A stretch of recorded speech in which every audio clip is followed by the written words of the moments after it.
Երկրորդ աշխարհամարտի տարիներին դավաճանության եւ ֆաշիստների հետ հնարավոր համագործակցության կասկածանքով Ղրիմի թաթարների զանգվածային տեղահանումը այդ ժողովրդի համար գործնականում նույնն է ինչ մեր ժողովրդի համար Օսմանյան կայսրության տարածքում հայության զանգվածային սպանդն ու տեղահանումը։ Այդ ողբերգությունն էլ Եվրատեսիլում Ուկրաինայի պատվիրակ Ջամիլայի երգի թեման էր 1944 անվամբ երգը հաղթեց։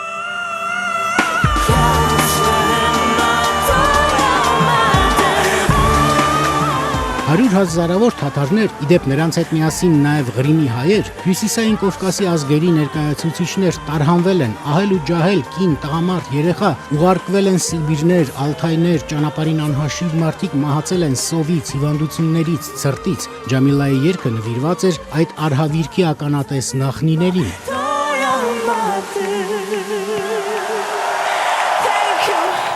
Я взагалі не хотіла, щоб це було. Щоб це трапилось з нею. Երանի այս երգը ընդհանրապես չլիներ, մրցույթից հետո գումարած ասուլիսում ասել է հաղթող ճանաչված աղջիկը։ Տեղահանում, սպանդ, ողբերգություն, դա իհարկե միանշանակ քաղաքական թեմա է, այնպիսի ծանր թեմա, որն ուղղակի առնչվում է ռուս-ուկրաինական առանցայն էլ բարդ հարաբերություններին։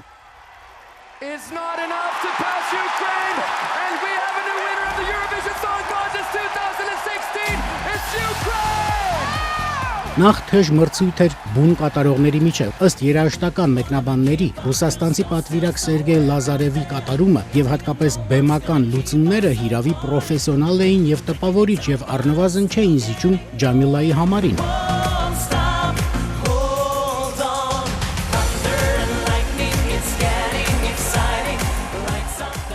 Հիմնական ինտրիգը այն էր, որ Ջամիլան ներկայացնում էր ոչ միայն Ուկրաինան, այլ գոնե Կիևի տեսակետից եւ արևմուտքի ընկալմամբ հենց Ղրիմը, իսկ դա արդեն մարտահրավեր էր ռուսներին, ովքեր թերակղզին բռնակցել են 2014-ին, փաստորեն պաշտոնական Ռուսաստանի տեսակետից Ջամալայի երգի մեսիջը տարածքային ոտնձգություն էր։ Երկրորդ քաղաքական հանգամանքն էլ այն է, որ ներկայիս Ռուսաստանն է սովետական միության իրավահաջորդը, հետևաբար թաթարների տարհանման մասին հիշեցնելը կշտամբանք է Կրեմլին, անկախ այն բանից, որ Ռուսաստանը դատապարտել է Ստալինի վարչակարգի որոշումները, որ ռուսաստանյան մտավորականությունը դրանք հանցագործություն է համարում, միևնույն է Ջամիլայի երգի թեման ապտակ է գոնե այն շատ մեծ թվով ստալինապաշտներին, ովքեր հիմա էլ արդարացնում են Դահիճի քաղաքականությունը։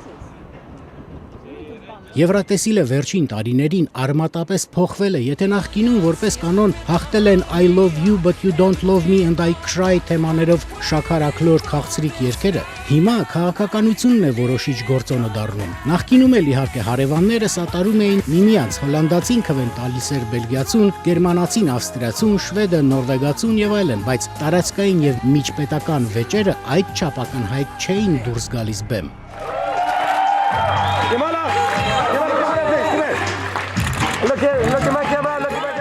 Հիմա ռուսներին մնում է միայն չարախնդալ, թե Ուկրաինան փող չունի, ինչպես է անցկացնելու մյուս Եվրատեսիլը։ Ուկրաինացիները ասում են, որ միջոցներ կան։